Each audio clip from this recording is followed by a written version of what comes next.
सुख से जीना चाहता है, दुख कोई नहीं चाहता, लेकिन काम करता है जिससे दुख बढ़े। चाहत सुख दुख संग न छाड़ा। आदमी चाहता तो सुख है, लेकिन दुखदायी कामों को छोड़ता नहीं, तो कैसे सुख मिलेगा? ये बहुत भोली बुद्धि है कि पुरुष को स्त्री से सुख मिल जाएगा और स्त्री को पुरुष से सुख मिल जाएगा, बाल बच्चों से सुख मिल जाएगा, रुपए पैसे से सुख मिल जाएगा, पद मिल जाएगा तो सुख मिल जाएगा, अगर महंत बन जाए तो सुख मिल जाएगा। महंती के लिए लड़ाई भिड़ाई भी होती है। ये सब भ्रम है, ये सब दुख बढ़ाने वाले हैं। सुख की परिभाषा गलत करते हैं लोग। दुनिया की चीज़ों से सुविधाएं मिलती हैं। हमारे पास गाड़ी नहीं है, बस में बैठ के जाएंगे। किसी के पास गाड़ी है तो बैठा और अपनी मंजिल को सीधे पहुंच गया। इतना फर्क है। लेकिन अपनी गाड़ी में और बस में जाने के बाद भी किसका मन संतुलित है, इसका महत्व है। जो बस में गया अगर उसका मन संतुलित है और जो बस में नहीं प्राइवेट कार में गया है उसका मन संतुलित नहीं है, तो प्राइवेट कार क्या करेगी? बहुत धन है और किसी के पास धन नहीं है लेकिन दरिद्रता नहीं। धन न होना अलग बात है और दरिद्रता अलग बात है। ये धनी है, इसका मतलब अतिरिक्त चीज़ें उनके पास हैं। इसमें जितने लोग बैठे हैं इनमें तो धनी कोई होगा, बाकी को धनी नहीं कहा जा सकता है। कमाते हैं, खाते हैं, कोई कमी नहीं, भोजन वस्त्र आवास सब कुछ है, लेकिन उनको धनी नहीं कहा जा सकता है। धनी होने की जरूरत नहीं है, कमाओ खाओ गुजर बसर हो काफ़ी है। दरिद्र नहीं होना चाहिए। ऐसी अवस्था ना आ जाए कि दरिद्रता हो जाए। मेहनत दिन भर करे और पेट न भरे तो दरिद्रता है, तन न ढके तो दरिद्रता है। तो दरिद्रता ना हो, लेकिन धनी ना हो कोई हर्ज नहीं है। गुजर बसर होना चाहिए। सुख का साधन है, जिससे मन सुलझे वो सुख का साधन है। मन सुलझेगा सुंदर बर्ताव से, बाहर सुंदर बर्ताव और अपने निकट की जो इंद्रियां हैं और मन है उन पर नियंत्रण। और अगर कहा जाए अपने आप पर नियंत्रण तो काफ़ी है। जो अपने आप पर नियंत्रण कंट्रोल कर सकता है वही दूसरे के साथ सुंदर बर्ताव कर सकता है। जो जितना लंपट होगा वह उतना गलत काम करेगा।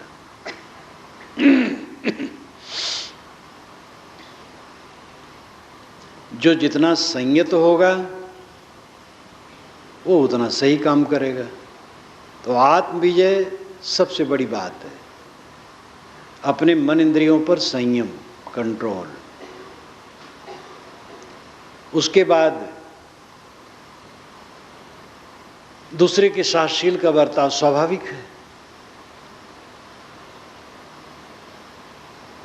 जिन मनुष्यों के बीच में हम रहते हैं उनमें तनाव न हो, प्रेम का व्यवहार हो।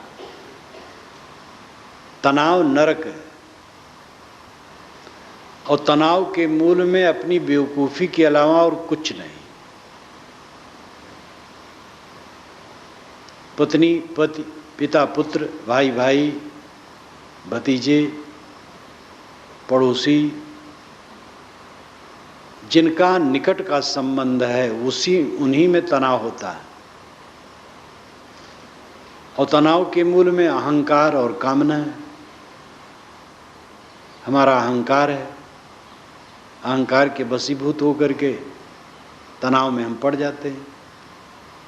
कामनाएं बहुत रखते हैं, जो जितनी कामना वाला होगा उतना जलेगा, क्योंकि दुनिया की कामनाएं पूरी होने वाली नहीं, थोड़ी मोड़ी कहीं पूरी होती हैं, बाकी सब अधूरी रह जाती। हजारों ख्वाहिशें इसी की, हर ख्वाहिश पे दम निकले, बहुत निकले मेरे अरमान, लेकिन फिर भी कम निकले। हजारों ऐसी ख्वाहिशें हैं जो दम दे करके पूरी करने लायक हैं, लेकिन पूरी कहाँ होती। आदमी के बाल मानो पकते हैं चिंता में, इच्छा की अपूर्णता की चिंता में मानो बाल पकते हैं। बाल तो प्राकृतिक पकते हैं, जो निश्चिंत है उसके बाल भी पकते हैं, नियम है प्रकृति का, बाल पकते हैं। इसलिए बाल पकना कोई चिंतक लक्षण नहीं। लेकिन जिस ढंग से लोग अपने को जलाते रहते हैं, मानो उनका पूरा जीवन ही उसी में पकता है। ये जीवन निश्चिंत निर्भय सुखी रहने के लिए है, और इसके लिए समझ चाहिए और प्रयोग चाहिए। ये पैसे से नहीं होगा। निश्चिंतता किसी को पैसे से नहीं मिलती है, न विद्या से मिलती है, न पद से मिलती है। ये बोध और अभ्यास से मिलती है। सही बोध हो, सही अभ्यास हो, फिर सही बर्ताव, तो उसका व्यवहार है। अंदर के ज्ञान का जो प्रायोगिक रूप है वो व्यवहार है।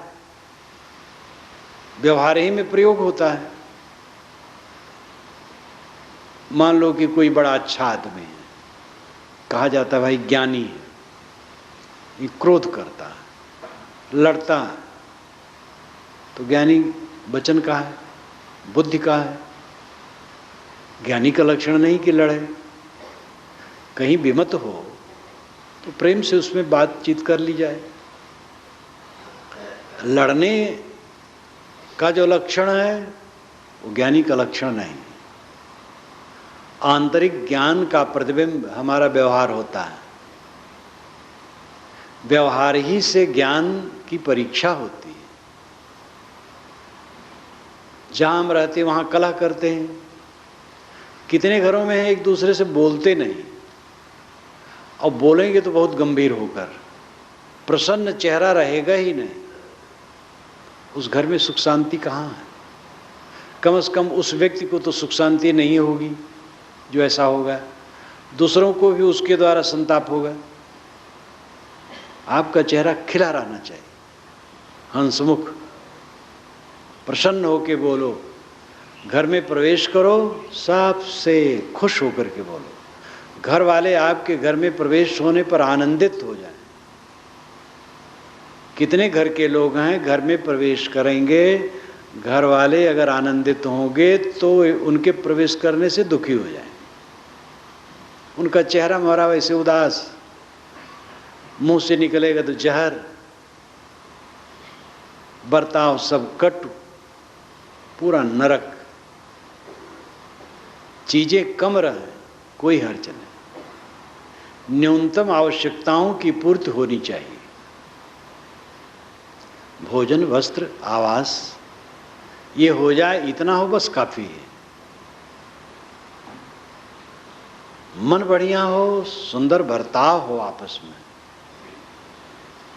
शाम को इकट्ठे हो, एक दूसरे से हंसो बोलो, बिला जरूरत भी बात कर लो।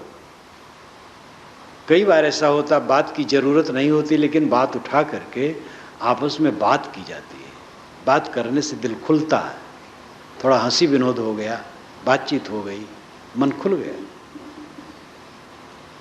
जिनके घर में हंसी हो ही नहीं सकती, हंसेंगे कैसे? दिल में ताला लगा हुआ है, बातें नहीं कर सकते हैं। भाई के प्रति वैर है, पुत्र के लिए गलत धारणा है, पिता के लिए, पत्नी के लिए, पति पत्नी जिसको अर्धांग अर्धांगिनी कहते हैं।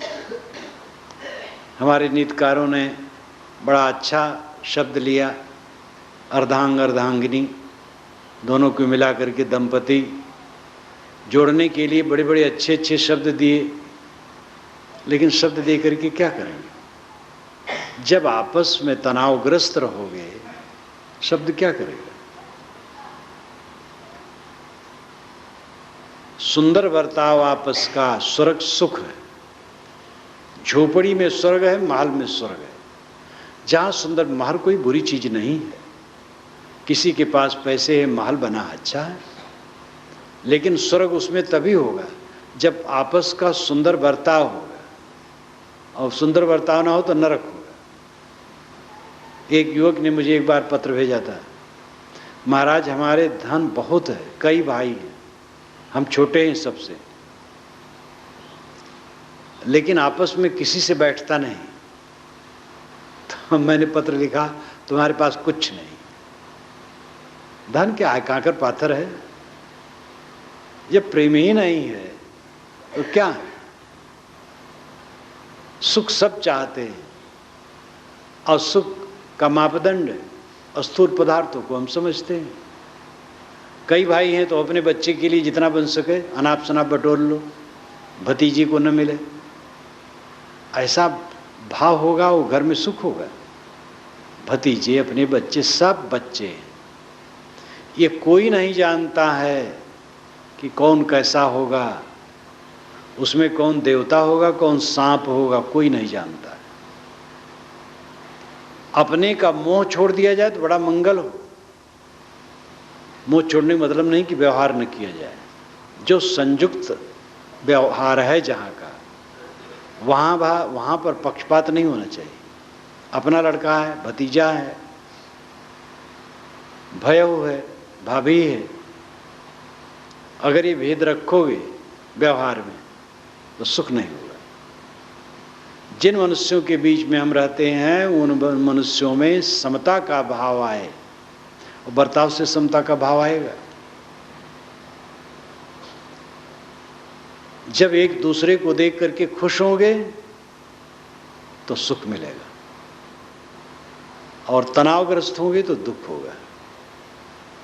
लोग गलत सोचते सोचते ही अपने दिमाग को खराब कर लेते हैं, न मालूम क्या क्या कर डालते हैं। पापी मन न मालूम क्या क्या सोचता है।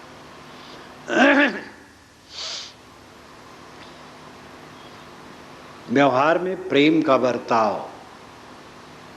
अहंकार, कामना, ये जितने कम होंगे प्रेम का व्यवहार उतना ज्यादा होगा। प्रत्यक्ष उदाहरण है राम और भरत, दोनों में प्रेम इसलिए रहा, दोनों को लोभ नहीं था। राज्य का लोभ न श्री राम को था न भरत को था, इसलिए दोनों में प्रेम निपटा। कौरव पांडव में दोनों को लोभ था, इसलिए 18 दिन में कट के संभर गए। 2 महाकाव्य हैं, एक भ्रातृत्व का है, एक भ्रातघाती युद्ध का है। रामायण भ्रातृत्व का यानी भाईचारे का काव्य है, और महाभारत भ्रातघाती युद्ध का काव्य है। लेकिन ये न समझना कि महाभारत बेकार है। महाभारत में ही गीता है, और गीता ही नहीं, महाभारत में शांत पर पढ़ो आप, कितना मालटाल है। पूरे महाभारत में बहुत अच्छी अच्छी बातें हैं, बकवास भी है। महाकाव्य है तो बकवास तो होगी, बिला सिर पैर की बातें जो कभी नहीं घट सकती है धरती पर, ऐसी बातें महाकाव्यों में लिखी जाती हैं। जैसे नाटक में जोकर आ जाता है सबको हंसाने के लिए, तैसे महाकाव्यों में बिला सिर पैर की बातें हुआ करती हैं। और महाकाव्य क्या जब दर्शन के ग्रंथ में होती है तब और क्या कहा जाए। योग दर्शन 6 दर्शनों में, हिंदू धर्म के दर्शनों में, हिंदू धर्म में 6 दर्शन माने जाते हैं, सांख्य, योग, न्याय, वैशेषिक, मीमांसा, वेदांत। उनमें योग दर्शन सबसे साधना का दर्शन है, इसलिए मैंने उस पर भाष्य भी किया और विद्वानों ने, सामान्य जनता ने, साधकों ने काफ़ी उसको ग्रहण किया। अभी 2 वर्ष हुए हैं, तीसरा संस्करण अब उसका होने वाला है। लेकिन उस दर्शन के ग्रंथ में, उस साधना के ग्रंथ में बिना सिर पैर की बातें विभूतिपाद में भरी है। योगी भुनगा जैसा छोटा हो सकता है, हाथी जैसे बड़ा हो सकता है। यहीं बैठे बैठे चीन और रूस, इंग्लैंड और अमेरिका सेकंडों में जाके आ सकता है, आकाश में चल सकता है। और खूब बकवास की गई है, मैंने खूब धुर्रे उड़ाया, कहीं भी नहीं क्षमा किया है, हर जगह काटा है, लेकिन पंडितों ने भी सराहा है। पहला भाष ये हुआ है जो निर्भय होकर के गलत बातों को गलत जिसमें कहा गया हो। तो ऐसा भी लगता है कि लोगों के मन में, बहुत से लोगों के मन में होता है कैसे हो सकता है, लेकिन हिम्मत उनको कहने की नहीं है और उतनी समझ भी नहीं है। सोचते हैं हो सकता हो। और सर राधाकृष्णन जो इंडियन फिलॉसफी लिखे, बहुत योग्य थे। अपनी नौजवानी ही में उन्होंने लिखा है, 30 वर्ष की उम्र के पहले ही उन्होंने भारतीय इंडियन फिलॉसफी लिख दी है, 2 खंडों में बड़ी बड़ी। और लेकिन आप उसको पढ़ें तो लगेगा जैसे कोई बुजुर्ग लिखा है। हिंदी अनुवाद भी है। भारतीय दर्शन उन्होंने लिखा तो योग दर्शन भी लिखा, तो उसमें उन्होंने ये बात उठाई जो मैंने भूमिका में लिखी है और आगे भी लिखी है योग दर्शन के भाष्य में, कि ऐसी बातें आ जाती हैं। लेकिन आज तो इन सब बातों को साझी अलग कर दिया जा सकता है, चमत्कार वाली बात कहे। लेकिन अंत में कहे, अगर ये हो भी तो भी इसको हटा देना चाहिए। अब हो भी जहां आप मान लिए तब तो फिर पकड़ गए। कौन जाने योगी आकाश में उड़ सकता हो, कौन जाने हो ही। तो इतने बड़े बड़े लोग भी महसूस नहीं करते ठीक है, नहीं सोचते कौन जाने होते हो। तो निर्णय नहीं है, निर्णय तो पारक करता है, वो काट देता है, नीर और क्षीर अलग अलग कर देता है। तो योग दर्शन जैसे, मैंने कहा भाई मैंने तो कोई पैसा नहीं लाया था और हूं, और कोई साधु पैसा ला करके यहां नहीं रहता है। पैसे की बातें नहीं है, ये तो आत्मसमर्पण की बात होना चाहिए। गलत सूचनाएं बहुत हैं। राम कथा के विषय में तो रामायण रहस्य काफ़ी, आप रामायण रहस्य ठीक से पढ़ लें, सब कच्चा चिट्ठा पता लग जाएगा कि वाल्मीकि ने क्या कहा है, अध्यात्म ने क्या कहा, वो गोस्वामी जी ने क्या कहा है, अन्य रामायणों में भी कई बातें क्या हैं और तथ्य क्या है, सब जगह समीक्षा की गई है। दिल्ली का तो एक रामायणी इतना रामायण रहस्य पर मुग्ध हुआ कि इलाहाबाद में आया, 12-13 हज़ार रुपये एक मुश्त दिया और कहा 200 कापियाँ हमारे लिए भेज दीजिए। तो हमारे साधुओं ने 200 कापियाँ पेटियों में भर भर कर ट्रेन से भेजा। इतना खुश हुआ, वो अपने मित्रों में बांटेगा, यह आशा तो ही है, क्योंकि 200 कापी कोई बुक सेलर नहीं खरीद सकता है। बुक सेलर 2-4 कापी, 10-5 कापी खरीदता है, बिक जाता तो फिर खरीदता है। क्योंकि जो कुछ मैंने लिखा आदर से लिखा। वेद ही जो आपके सामने आने वाला है, इस समय वहाँ छप रहा होगा, आदर से लिखा। लेकिन जो उपयुक्त समीक्षाएं हैं वो मैंने की। तो स्वार्थ, अहंकार, कामना ये विषाक्त वातावरण पैदा करते हैं और जीवन नरक हो जाता है। स्वार्थ जीतो, कामना जीतो, अहंकार जीतो, मीठा व्यवहार करो, जीवन में आनंद है। अपने पर संयमी बनो, हर बात में संयमी बनो। विरक्त है गृहस्थ भी नीति देखा जाए तो केवल संतान के लिए सांसारिक संयोग है। वेदों में जहाँ कहीं बात आई है तो संतान के लिए कहा गया। नर नारी का संबंध संतान के लिए, विलास के लिए कहीं नहीं कहा गया। और वेद शास्त्र हटा दो, आपका जीवन ही शास्त्र है। आप अपनी अंतरात्मा से पूछो क्या जरूरत है। संतान जिसमें उद्देश्य नहीं है, फिर अपनी शरीर को झकझोर करके, शक्ति नष्ट करके, इच्छा तृष्णा बढ़ा करके, मलिन बन करके वासनाओं की वृद्धि करो।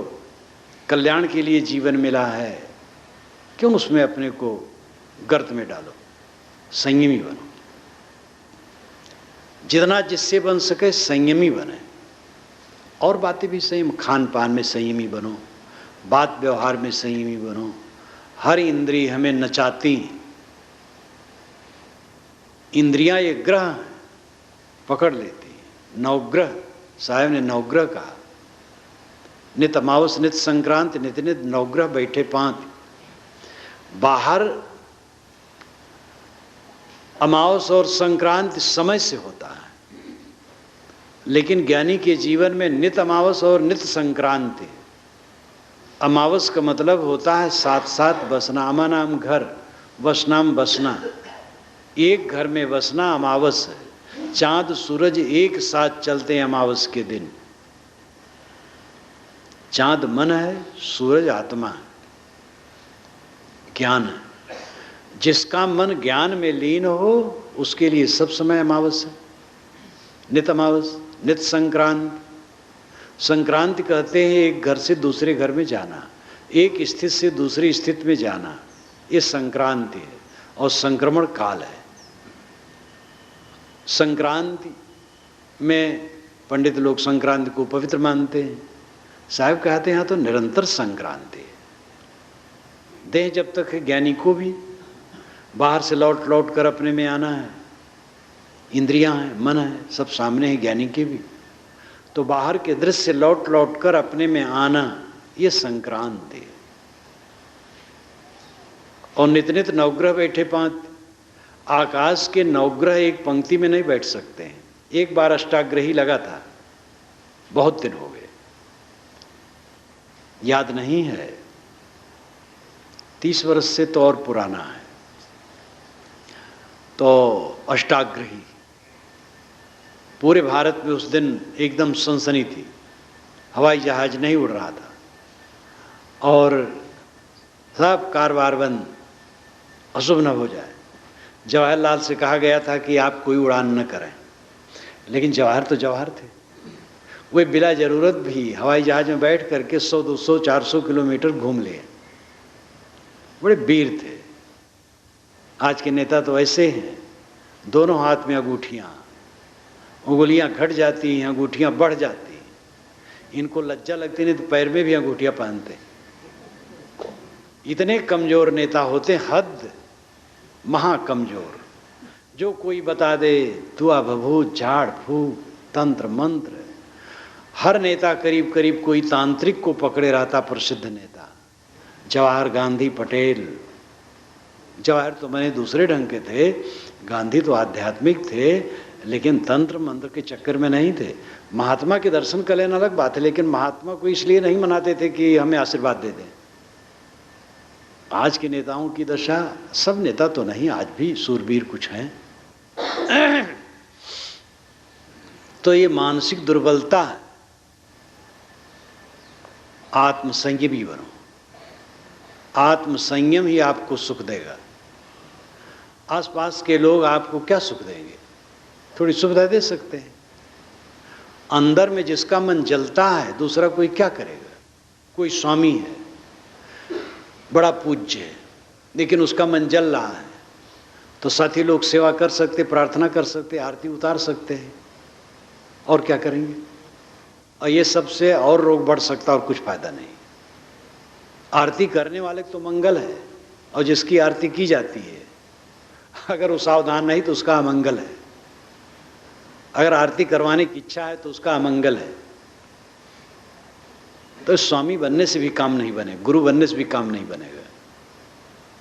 जो आत्म विजयी है वही सुखी है। अब आप जितने अंश में आत्म विजयी हैं, आप स्वयं सोचे। गांजा आप नहीं पीते, गांजे के लिए सुखी है। शराब नहीं पीते, शराब के लिए सुखी है। जो गलत आचरण नहीं करते हैं उसके लिए सुखी है। और जो करते हैं उसमें बधे। आत्म विजयी बनो। श्रेणी के अनुसार जो ब्रह्मचर्य जीवन जो लिखा गया, मैंने ब्रह्मचर्य जीवन यही शुरू किया था हसदा से। शायद है ये 70 का समय होगा, 69 है शायद। गुरुजी आ गए थे समाज सहित। मैंने गुरुजी से कहा था साहब मैं थोड़ा उधर से आता हूँ, मुरैना की तरफ से। कुछ लोगों को लेकर मैं मुरैना गया, फिर आया नागपुर होते हुए हसदा में गुरुजी को मिला और यहीं से ब्रह्मचर्य जीवन शुरू किया था। फिर लिखा छत्तीसगढ़ में और यहीं से लौट करके गया सीधे काशी और छपाया। ब्रह्मचर्य जीवन मैंने जो लिखा है वो सभी पर दृष्टि रख करके, गारहस्थ ब्रह्मचर्य एक अध्याय है, युवकों के लिए है, लड़कियों के लिए, सबके लिए, अपनी अपनी श्रेणी के अनुसार जो जहाँ हैं उसके मनन से सबका लाभ है। एक मार्क्सवादी बहुत बड़े पंडित थे मार्क्सवाद के, बड़ी खोपड़ी बस्ती जिले के थे। पहली बार जब मुझे मिले, मेरे पास आए, पता पाए, पहले तो पुस्तकें पढ़ते थे, मेरे पास आए तो मैंने परिचय पूछा तो नाम बताया और कहे मैं मार्क्सवाद के भौतिक द्वंद्ववाद का महान पक्षधर हूँ। अध्यापक भी थे, पंडित आदमी थे, लेकिन इतने खुश थे कि महाराज आपकी पुस्तकें पढ़ता हूँ तो आप उसमें गोस्वामी जी लिखते हैं, तुलसीदास नहीं लिखते। कहीं होगा भले गोस्वामी जी, आपकी वाणी से मैं बहुत खुश हूँ। मार्क्सवादी थे लेकिन आध्यात्मिक भी थे। एक बार वो बताए, कई बार फिर मिलने लगे, कहे महाराज अभी मैं गुरु नहीं किया हूँ लेकिन आपको गुरु मान लिया हूँ। हम कहे आपका विषय है। तो कहे कि 2 मार्क्सवादी आए थे मेरे यहाँ, तो मेरी मेज पर पुस्तकें थी, मार्क्स की पुस्तकें, एंगल्स की, लेनिन की, और उस पर ब्रह्मचर्य जीवन आपका रखा था। तो उन्होंने कहा कि ये कौन पुस्तक रखे हो यहाँ, हटाओ इसको ब्रह्मचर्य जीवन के लिए। तो उन्होंने कहा कि मैंने उनसे कहा मेरा बस चलता तो भारत के समस्त विद्यालयों में मैं इसको पढ़ने के लिए अनिवार्य कर देता। ये सब के लायक है, लड़कियों के लायक, लड़कों के लायक, गृहस्थों के लायक, विरक्तों के लायक, सब के लायक है। तो संयम और ब्रह्मचर्य और त्याग और वैराग कोई साधु के हिस्से में है और सबके हिस्से में नहीं है, ऐसी बात नहीं है। सुख का रास्ता ही है त्याग, संयम, ब्रह्मचर्य, वैराग्य, यही सुख का रास्ता है। वैराग कोई कपड़े की चीज नहीं है, अनासक्ति की अवस्था है। घर में रहो, मन में वैराग्य रखो, संसार की नश्वरता को देखो, अनुकूलता की याद न किया करो, विवाह की याद। आजकल तो बड़ा व्यामोह है धनिकों में, विवाह वर्षगांठ भी मनाने लगे हैं। विवाह की जिस दिन विवाह हुआ था उसी तारीख को उत्सव मनाते हैं। एक 85 वर्ष का बूढ़ा विवाह वर्षगांठ मना रहा था तो लोगों ने कहे मूर्खता दिवस मना रहा है। जिसको बोलना चाहिए उसको याद करता है मूर्ख। अरे अब याद करना चाहिए मौत के दिन की, जुलूस निकलना है लाश की, उसकी याद करना चाहिए, शांति मिलेगी। तो दुनिया की चाकचिक की याद न करो, इसको हटा करके ज्ञान, विवेक, विचार की और परिवर्तनशीलता की याद करो। तो ज्ञान, वैराग, ब्रह्मचर्य, संयम ये केवल साधु के लिए नहीं, मानव मात्र के लिए, स्त्री पुरुष के लिए, एकदम नव दंपति विवाह हुआ है, दूल्हा दुल्हन है, उनके लिए भी है। वे संयम से नहीं रहेंगे तो थोड़े दिन में मिट जाएंगे, स्वास्थ्य उनका नष्ट हो जाएगा, काम धंधा नष्ट हो जाएगा और जीवन का सुख लुट जाएगा। उनको भी ब्रह्मचर्य की जरूरत है। संयमित रहें, संतुलित रहें, उनका ये बहुत बड़ा ब्रह्मचर्य है। असंतुलित हो जाएंगे, खराब हो जाएगा। कोई भोजन ज़्यादा खाएगा तो पेट खराब होकर के और क्या होगा, संतुलित खाएगा सुख से रहेगा। इसलिए दर्जे दर्जे सब जगह ब्रह्मचर्य, संयम, ज्ञान, वैराग, भक्ति सब कुछ जरूरी है। तो आत्म संयम और दूसरे के साथ सुंदर बर्ताव, या कहें स्वयं पर संयम, दूसरे के साथ शील, बस यही धर्म है। अपने पर नियंत्रण रखो और दूसरे के साथ शील का बर्ताव करो, सुख इसी में निकलेगा। बाहर की चीज़ें सबको समान नहीं होती, कम ज़्यादा होती है। मकान न समान होगा, शरीर ही समान नहीं, बुद्धि समान नहीं है, पैसा रुपया समान नहीं रहे, खेतबाड़ी समान नहीं रहेंगी। दुनिया की वस्तुएं सबकी समान हो ही नहीं सकती, अंतर रहेगा ही। लेकिन जो आंतरिक चीज है उस तक जो पहुंच जाएगा सबका समान हो जाएगा। जितना मोह कटेगा, जितनी आसक्ति कटेगी, जितना मनोविकार धुलेगा, चित्तमल दूर होगा, उतनी शांति मिलेगी। 10 व्यक्ति हैं, 10 में पढ़े अपढ़, धनी निर्धन, अनेक प्रकार के हैं, लेकिन 10 का चित्तमल अगर धुल गया है तो 10 समान सुखी होंगे। चीजें समान नहीं होंगी। चित्तमल, जैसे कि पानी निकलता है स्रोत से, वैसे सबके चित्त से मल निकलता है। राग, द्वेष, ईर्ष्या, क्रोध, काम, मद, मत्सर, चिंता, उद्वेग, विकलता, अशांत, भय, ये चित्त मल है। स्वाध्याय, साधना, चिंतन, मनन, भक्ति के पथ में लगे रहोगे जब, तो ये चित्तमल घटेंगे। और घटते घटते ऐसी अवस्था में भी पहुंच सकते हैं आप जहां चित्तमल एकदम बिल्कुल शून्य हो गया, निर्मल मन। और ऐसी अवस्था ही को जीवन मुक्ति कहते हैं। ये काल्पनिक आदर्श नहीं है, ये अनुभविक स्थिति है। कोई भी करके देख सकता है, इस मंजिल पर पहुंच सकता है। तो मैंने आपसे कहा था, सब जीव सुख से जीना चाहते हैं और सुख का मापदंड भौतिक रखते हैं, यही भूल है। भौतिक वस्तुओं की उपयोगिता है, मेहनत करो, प्राप्त करो, उपयोग करो, खाओ खिलाओ, लेकिन सुख मिलेगा अपने पर संयम रखने से और दूसरे के साथ शील का बर्ताव करने से। बस आज मुझे जाने की बात है रायपुर, अभी गाड़ी तो नहीं आई है, गाड़ी आने की बात है। वहाँ आया जिस दिन, तो यहाँ के विधानसभा अध्यक्ष राजेंद्र प्रसाद शुक्ल ने याद की, फोन किया तो रायपुर में था, गया, मिले जुले। अस्वस्थ चलते हैं, नहीं तो यहाँ पहुँच जाते, तो जहाँ मैं रहूँ पहुँचते रहते रहे। इसी बीच में वो कहे मुझे कार्यक्रम दीजिए, तो अपने साथियों से कहे, बल्कि साथी लोग टोके भी। आज तो अभी 12 बजे तक उनका विधानसभा में कार्यक्रम रहा होगा, उन्हीं की तरफ से सबको भोज, फिर सांस्कृतिक कार्यक्रम, फिर क्या क्या। तो कहे नहीं करो, और हम थके रहेंगे, तुम्हारा स्वस्थ रहेंगे, घर में पड़े रहेंगे, महाराज जी का भाषण हो, और ठीक रहेंगे तो हम बैठेंगे।